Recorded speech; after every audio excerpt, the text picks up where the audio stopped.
मैं हूं अंजलि और आप देख रहे हैं यूबीसी 24 न्यूज।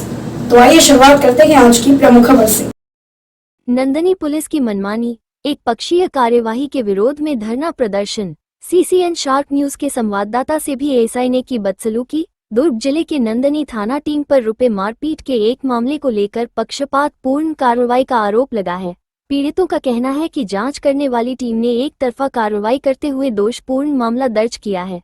इसी बात पर विरोध जताते हुए जब पीड़ित पक्ष के साथ कुछ लोगों ने थाने के सामने धरना दे दिया तो बगैर अनुमति प्रदर्शन किए जाने की बात कहते हुए नंदिनी थाने की टीम खुद ही टेंट उखाड़ने आ गई। वही कवरेज करने गए सीसीएन शार्क न्यूज के संवाददाता रवि सोनकर के साथ भी नंदनी थाने में पदस्थ एएसआई धनेंद्र पांडेय ने भी संवाददाता के कार्य में बाधा डालते हुए धक्का मुक्की कर जो करना है कर लेने और देख लेने की धमकी भी दी। बता दें कि मामला 18 अक्टूबर की रात हुई मारपीट की घटना से जुड़ा हुआ है, जिसमें बीच बचाव करने गए लोगों पर भी पुलिस टीम ने कार्रवाई कर दी है। प्रदर्शनकारियों ने नायब तहसीलदार को ज्ञापन भी सौंपा है, जिन्होंने उच्च अधिकारियों तक मामला पहुंचाने की बात कही है। वहीं एक एएसआई धनेंद्र पांडेय के द्वारा पत्रकार के साथ हुई बदसलूकी ने भी नंदनी पुलिस की पोल खोल कर रख दी है। जब एक स्थानीय पत्रकार के साथ नंदनी पुलिस का इस तरह से सलूक कर रही है तो नंदनी पुलिस आम इंसान के साथ किस तरह का सलूक करती होगी। वही परमिशन मांग के आधार पर धरना पर लगे टेंट को भी नंदनी पुलिस ने जब्ती बनाया है। लगातार पुलिस बर्बरता की ओर अग्रसर है और बार बार पीड़ितों को ही आरोपी बना दिया जाता है। क्या कहना चाहेंगे? और आज जिस तरह से धरने पे बैठे थे, क्या कार्रवाई चाहते हैं? हम लोग ये मांग करना चाहते हैं, हमारे पक्ष रिपोर्ट लिखाने गए थे, वहाँ पर रिपोर्ट नहीं लिखे गए, एक तरफा कार्रवाई की। हम लोग की मांग है कि हमारा रिपोर्ट दर्ज किया जाए।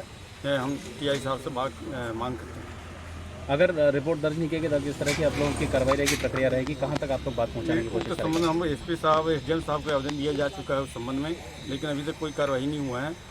अंततः हम लोग को फिर चक्का जाम और धरना प्रदर्शन करना पड़ेगा, मजबूर करना पड़ेगा। मामला यह है कि हमारे यहाँ दो गुटों में आपसी बातों से वाद विवाद हुआ और दोनों गुटों में मारपीट हुआ। उसके बाद दोनों गुट थाना आए। थाना में आने के बाद दोनों गुटों ने यहाँ पे एफआईआर की मांग की है, जिसमें भारतीय जनता पार्टी के दबाव से कुछ हमारे युवा साथियों के ऊपर इन लोगों थाना प्रभारी नंदिनी द्वारा एफआईआर दर्ज कर दिया गया, जो कि पहले से ही साफ छवि के व्यक्ति थे, जिनके ऊपर बलवा जैसे मामले में मामला दर्ज किया गया है। हमारे छत्तीसगढ़ प्रदेश में आप लोग सब जानते हैं, हमारे पूर्व मुख्यमंत्री भूपेश बघेल जी के ऊपर भी बजरंग दल के लोगों के द्वारा उनका काफिले को रोका गया, उनका गाड़ी को रोका गया। उसके बाद धरना प्रदर्शन किया गया। तो धरना प्रदर्शन में उनके जितने भी कार्यकर्ता गए थे कांग्रेस के, उनके ऊपर लाठीचार्ज किया गया। वही मामला आप कवर्धा का ले लीजिए, वही मामला आप जगह जगह यहाँ पे हो रही है। कल भी एक घटना ऐसी हुई है जिसमें अभी क्या चाहते हैं आप? हम लोग चाहते हैं कि मामला दोनों पक्षों के ऊपर भी, जब एफआईआर एक पक्ष के ऊपर दर्ज किया गया है तो हमारे पक्ष की ओर से एफआईआर दर्ज हो। यही हमारी मांग है। आपका परिचय?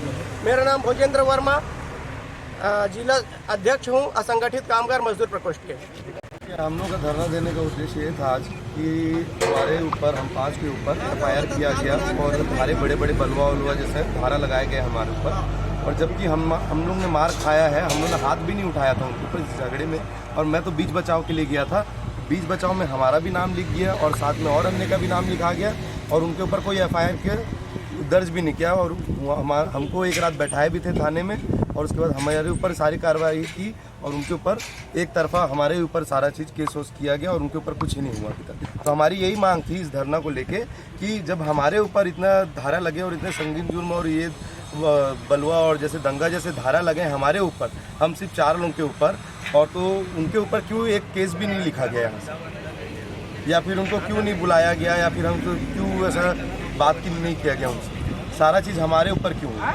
उनका मुलायजा भी अगले दिन हुआ, हमारा रात को ही हुआ मुलायजा। तो ये सब गलत धारणा है यहाँ की प्रशासन की और यहाँ की नंदी थाना के, तो उसी के बेस पे हम लोग यहाँ पे धरना प्रदर्शन किया कि हमको भी एफआईआर करना चाहिए और हमारी भी एफआईआर दर्ज होना चाहिए। ये कहाँ पे हुआ था झगड़ा आप लोग को? झगड़ा ये यहाँ पे लाल मैदान के पास हुआ था। झगड़ा नहीं हुआ था, हम बात करने गए थे और मैं इसके साथ में गया था सिर्फ बात करने। तो वहाँ हमने बताया भी कि देखो भैया बात तो कर लो, लेकिन उन लोगों ने हॉकी बैट बल्ला सब लेके आया था और लोग 6-7 लोग आए थे सब, और मिल के इसको मारने लगे। तो मैं बीच बचाव करने गया और बीच बचाव करने गया तो मेरे ऊपर भी हाथ पाई करने लगे, मेरा भी टी शर्ट फाड़ दिए। तब उसके बाद हमारे और जो दोस्त यार थे वो वहाँ पे खाने आए थे कि वहाँ घूम रहे थे, तो उन लोग देखिए हमको मार खाते हुए ये ज़मीन में लेटा पड़ा था और इसको पैरी पैर लात और हॉकी से मार रहे थे। तो उसके बाद इन्होंने आया और बीच बचाव किया। तो बीच बचाव के वजह से उन्होंने सबका नाम बलवा और दंगा ऐसा करके केस में डाल दिया। तो हमारा कहना ये है कि हम तो मार खाए हैं और हमारे साथ सब गलत, हमारे साथ आगे प्रक्रिया क्या होगी? जो आपके हाथ में ज्ञापन आया है वो आप कहाँ तक पहुँचाएंगे?